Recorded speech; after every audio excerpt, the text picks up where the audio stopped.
Deadline Day Drama, Winners and Losers Special Edition of Footy Feed with Matt Thompson, Nat Edwards, Nick Bowen and Nathan Schmuck. Lachie Weller was among several contracted players who demanded and received moves to rival clubs. 1.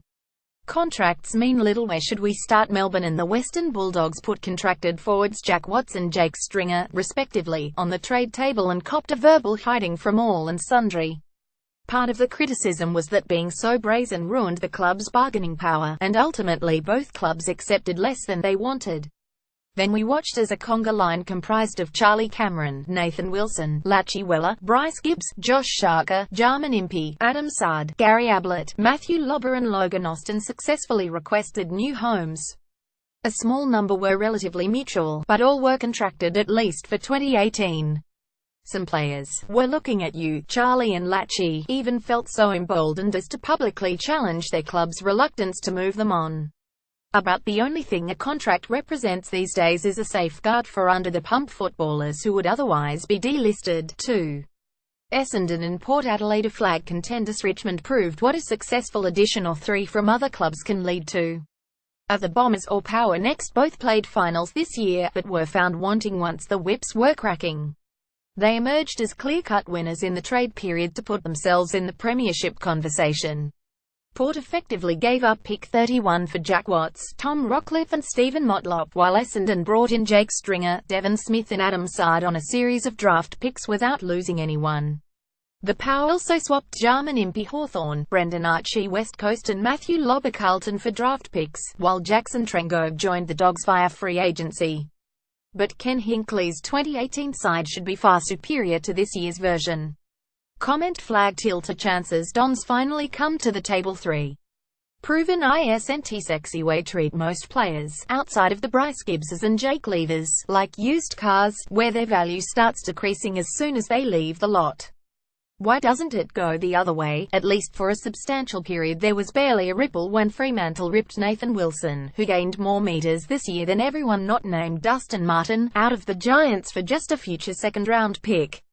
Yet Gold Coast was panned for giving up the number 2 selection for 21-year-old Lachie Weller, the 13th selection in 2014, who had blossomed into the Dockers' most promising player and best field kick. Was it overs? Yes. But outrageous overs for a young gun that wanted to be a son? No. And Collingwood's acquisition of Swans rookie Sam Murray, who, granted, is not a proven commodity like Wilson or Weller, would seemingly only have been acceptable if the Magpies got him for free. Too often with draft picks we adopt the unrealistic gift card philosophy of this could be anything. 4. The 2017 draft isn't on the nose out west. This year's draft crop wouldn't be blamed for developing a complex, given all the chatter about its lack of depth and how good the 2018 class is in comparison. But West Coast went out of its way to bolster its presence in the 2017 edition, adding picks 21, 26 and 37 to give it 5 selections inside the top 40 and 8 in total.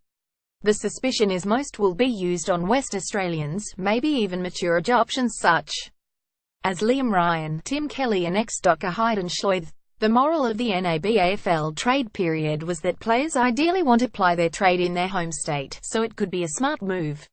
Something's got to give. Eagles defend trade strategy. Ex-Docker Hayden Schleith is among the prime WA prospects. Picture AFL photos. 5. Shakes challenges only just starters. Shakes will he or won. The go-home drama raged from pre-season right into the trade period despite 2015's number 2 pick resigning at the Brisbane Lions for 2 years in June. The story ended, in some ways, when the 199cm forward joined the Western Bulldogs on Thursday for the bargain basement price of selections 25 and 40. But if Sharker thinks the pressure valve will be released, he is in for a rude shock. He only has to ask his new teammate Tom Boyd, the Ducks of the 2013 draft class. We will find out a lot more about Sharker next year and beyond. 6. It could have been worse for Gold Coast. The Suns were perhaps the hardest to grade for their trade period performance. They lost Gary Ablett, Adam Saad and Brandon Matera, who all wanted to go home for various reasons, and paid big time to ensure Lachie Weller came aboard. Gold Coast also missed out on free agent Stephen Motlop. But the Suns did well to receive solid compensation for the want-away trio, and scored Aaron Young and Harrison Wigg for little more than pocket change. Will Young and Wig transform Stuart Hughes' team? No, but Gold Coast didn't rest on its laurels and made something out of what could have been a disastrous situation. 7. Free agency compensation needs a tweak. The difference in compensation for free agents James Frawley Melbourne received pick number 3 in 2014 and Lance Franklin Hawthorn scored number 19 in 2013 ensured this new system, introduced in 2012, was quickly under fire. The disparity, of course, had less to do with the players and more to do with the AFL's equalisation measures tied to ladder finishes. Another chapter was added this year, when the AFL surprisingly awarded Geelong the 19th selection in this year's NAB AFL draft as reimbursement for losing Stephen Motlop. The fact that became the circuit breaker, and the Gary Ablett deal inspired conspiracy theories, but either way, an overhaul is needed to a funky formula that a disgruntled Brisbane Lions head of football David Noble described as secret herbs and spices. Should Stephen Motlop be worth a first-round pick in free agency comp? 8. Deadline day is king. There is constant debate about the length of the trade period, because everyone knows most of the action happens on the last day.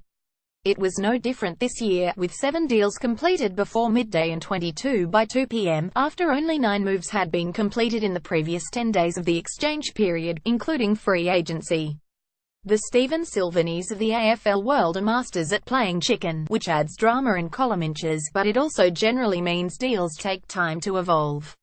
The trade period is an all-consuming, exhausting experience for everyone involved, from players to managers to club bosses to journalists, and is only going to get bigger, at least as an event, judging by the increasing prominence of NAB AFL Trade Radio. Trade Tracker. Every club, every player, every deal. 9. Carlton is building stealthily. The Blues know their place, in other words, that they are still some way off being relevant in the premiership race.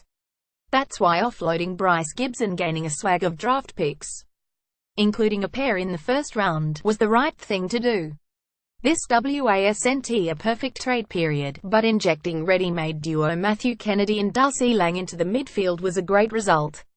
Patrick Cripps will be back on the field next year. David Cunningham earned a Rising Star nomination in 2017, and Sam Petrevski's turn will be better for his experiences this past season.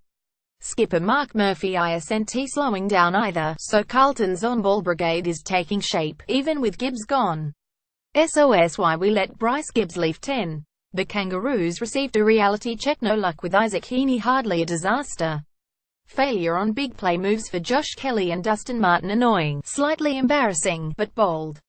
Rejection from Darcy Lang. This is starting to hurt, especially as Essendon and Port Adelaide became the newest destination clubs in the past fortnight. This rebuild won't be a quick fix. There were no takers for veterans Andrew Swallow and Lindsay Thomas, who have a year left to run on their contracts, and a three-headed ruck problem remains that they never saw coming 2 years ago. Braden Pruce's rapid development has created a headache, although the bigger issue is that Todd Goldstein wasn't a patch this season on his 2015 heights.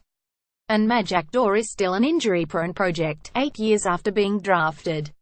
Is North willing to take a salary cap hit to cut Thomas loose, and maybe Swallow, despite their contracted status, knowing they are advanced in age and no longer best 22 material? What is the Kangas' plan for Todd Goldstein and Majak Daw? Picture AFL photos.